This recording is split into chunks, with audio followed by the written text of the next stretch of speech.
이전에 프론티어 세계관에 대해 전부 살펴보면서 양면성의 특징과 함께 엄청난 매력을 보여준 투사가 있었죠. 바로 어둠의 투사 디지몬들. 이번 편은 애니 프론티어 속에 등장한 어둠의 투사의 작품적인 활약과 배경, 그리고 애니 속 내용을 다시 되짚으며 정리하는 차원으로 알아보려고 합니다. 프론티어 스토리가 궁금하시다면 해당 영상을 찾아보시면 되겠습니다. 그럼 이미 알고 있는 사람들도 있겠지만 몰랐던 분들은 지금 같이 알아보도록 하죠.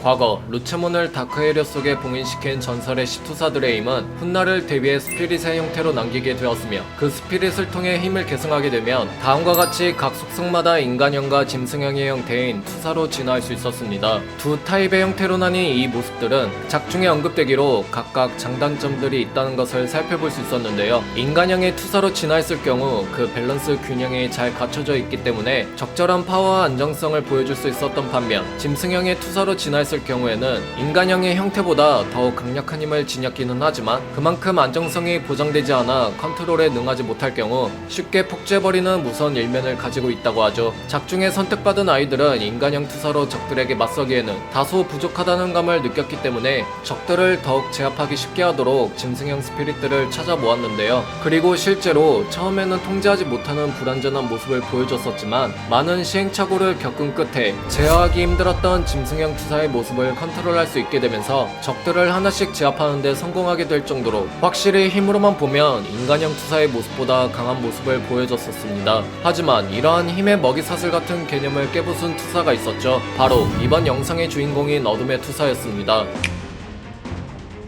케루비몬의 부하들을 선택받은 아이들이 연이어 제압하는 데 성공했던 만큼 아이들의 전력은 이제 무시할 만큼의 약한 수준이 아니었습니다. 하지만 어둠의 인간형 투사로 진화한 더스크몬은 저 아이들을 상대로 혼자서 상대하려는 듯한 다소 무모한 모습을 보였는데요. 당시 선택받은 아이들은 대부분 짐승형 투사로도 진화했기 때문에 적으로나 전력으로나 선택받은 아이들 쪽이 훨씬 유리해 보이는 구도였지만, 더스크몬은 소위 말하는 딜로 찍어 누른다는 게 무슨 그림인지 보여주는 등 같은 투사들인데도 힘의 차이가 너무나도 극심한 오버파워드의 모습을 보여줬었죠. 특히 주저앉지 않고 용기 있는 모습을 자주 보여줬던 우정우는 더스크몬에게 전력을 다해 맞서봐도 상대가 안 된다는 것도 모자라 자칫하다 그에게 정말로 죽을 수도 있겠다라는 공포와 좌절감을 느껴 처음으로 친구들을 두고 혼자서 도망치려는 모습까지 보일 정도였는데요. 더스크몬의 무력과 압도감은 그동안 나왔던 빌런들과 확연히 차이가 날 정도였습니다. 이후 빛의 투사 선우연은 더스크몬을 상대하다가 절제절명의 위기에 빠지게 되는데요. 이때 세라피몬 디지타마로부터 힘을 전달받게 되면서 더블 스피릿 레볼루션을 이뤄내는데 성공하게 되면서 빛의 투사 베올프몬의 모습으로 한층 더 각성하게 되죠. 저 진화를 하면 최강의 밸런스와 막강한 힘을 가지게 되는 만큼 아무리 오버파워드의 모습으로 등장한 더스크몬이라 할지라도 이번만큼은 감당하기 힘들 것으로 예상을 했지만,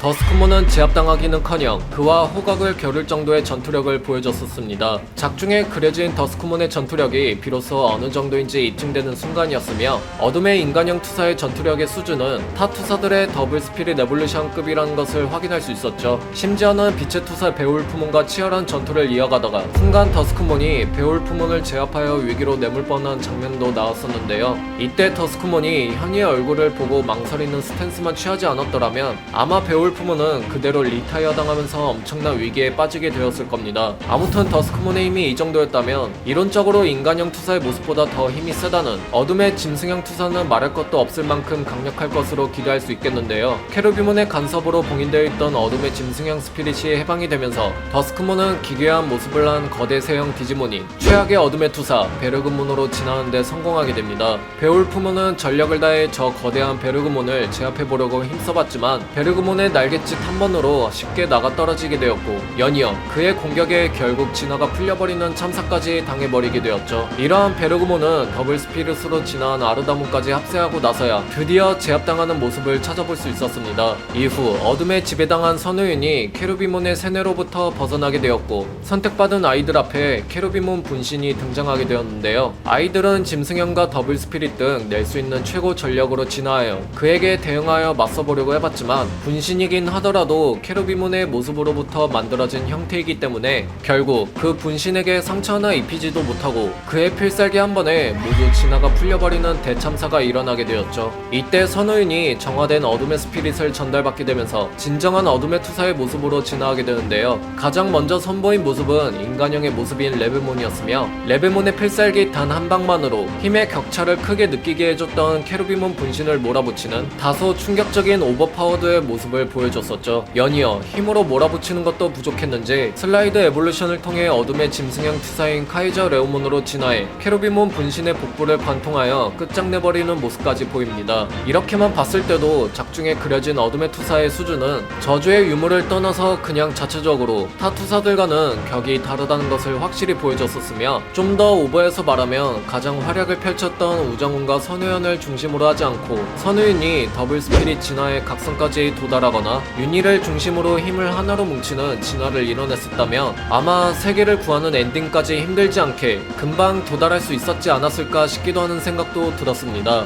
그렇다면 작중의 어둠의 스피릿이 유별나게 강하게 그려졌던 이유는 무엇일까요?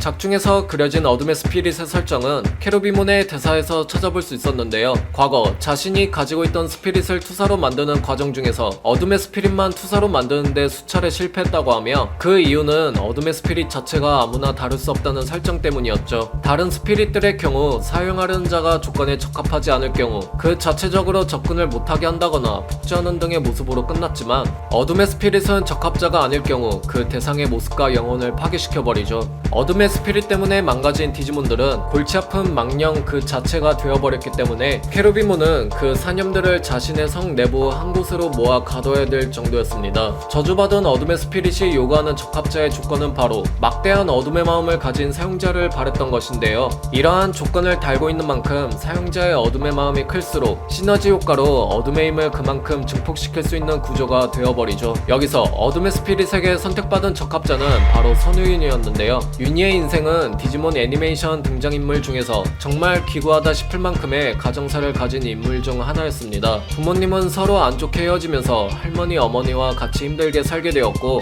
얼마 안 남은 가족인 할머니는 사망하게 되면서 어머니만 남게 되었죠. 이후 알게 된 사실은 자신의 쌍둥이인 친동생의 존재를 알게 되면서 그 친아버지와 함께 살고 있다는 가족을 몰래 찾아가 확인해 보았지만, 그들은 행복하고 풍족하게 잘 지내는 모습을 보인 것도 모자라 친동생도 자신의 존재조차 모르는 것을 알게 되었습니다. 이후 많은 고민 끝에 용기 내서 동생에게 찾아가다가 그만 사고를 당해 죽을 위기에 빠지게 되었고요. 그렇게 자신은 이렇게 불행한데 어째서 그들만 그렇게 행복할 수 있는지 그 분노와 회의감으로 어두운 마음이 누구보다 커지게 되면서 결국 막대한 어둠의 힘을 가지게 된 최강 최악의 투사로 거듭나게 된 것이었죠. 어둠의 스피릿의 사용자가 흑화해버린 윤이었기 때문에 타 투사들보다 월등하고 막강한 힘을 가지게 됐다라고 해석해볼 수 있겠습니다. 이후 정화된 어둠의 스피릿으로 진화한 투사의 모습 경우에는 공식 설정상 레베몬이 더블 스피릿 진화체와 힘이 필적하다는 설정이 있어 그 부분이 적절히 반영되어 케루비몬 분신을 쓰러뜨렸다고 볼 수 있었죠.